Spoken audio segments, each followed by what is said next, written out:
Today's Democratic Party does not believe in our constitutionally protected right to freedom of religion. Now, the Constitution recognizes that our freedom comes from God, not the government, not any government. Unfortunately, Democratic Party leaders reject this truth and are hostile toward people of faith and spirituality and actively try to undermine our religious freedom. Now, during the 2020 Democratic National Convention, they chose to omit the words "under God" from our Pledge of Allegiance. We've seen over years how high-profile Democratic leaders openly mock or discriminate against people of faith, especially Christians. And President Obama once ridiculed Americans for clinging to their guns and religion. Vice President Kamala Harris, back when she was a U.S. Senator in 2018, she remarked that being a member of the Knights of Columbus, a Catholic charity organization, a nonprofit, disqualified Brian Boucher from serving as a federal judge. Senator Dianne Feinstein derided now Supreme Court Justice Amy Coney Barrett, who happens to be a devout Catholic, during her Senate confirmation hearing, stating, quote, "The dogma lives loudly within you." Now let's remember the Constitution. Article 6, Section 3 says, and I quote, "No religious test shall ever be required as a qualification to any office or public trust under the United States." Now, how is it that the Democratic Party of today doesn't seem to know this?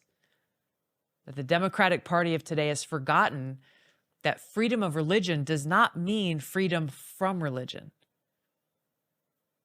Our government must respect every American's deeply personal relationship with God and our freedom to express that and practice that faith without fear of state-sponsored reprisal or punishment, censorship, or discrimination.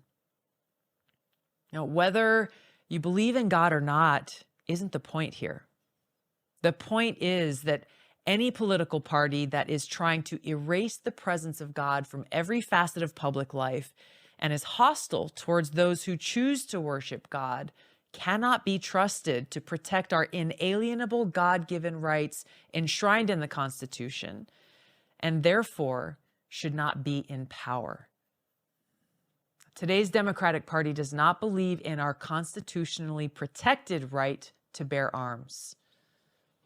Now, our founders passed the Second Amendment out of a recognition that every one of us as Americans has a right to defend ourselves and our loved ones and to serve as a check on a tyrannical government seeking to take away our God-given freedoms.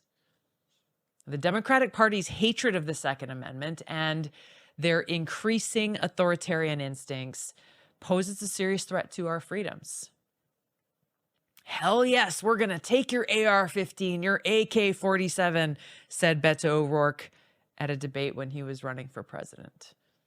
That's just one example of many that display this hatred for the Second Amendment by leading Democrats in this country. Our founders intentionally passed the Second Amendment right after the First Amendment. The majority ruling from the recent Supreme Court striking down New York's law that barred people from concealed carry firearms really summarized clearly why Democrats are so wrong to try to take away our Second Amendment rights. And I want to read this statement from that ruling because it really says it so clearly. Just as we do not need to seek a permit to stand on the street corner and exercise our right to free speech, we shouldn't have to seek permission for a law-abiding citizen to carry a firearm. Now, we as a society don't get to pick and choose which of our rights in the Constitution are more worthy of protecting than another. End of quote. So protecting our freedom to defend ourselves and those we love, and protecting our rights and freedoms enshrined in the Constitution against a tyrannical power is exactly why we must ensure that our right to bear arms shall not be infringed.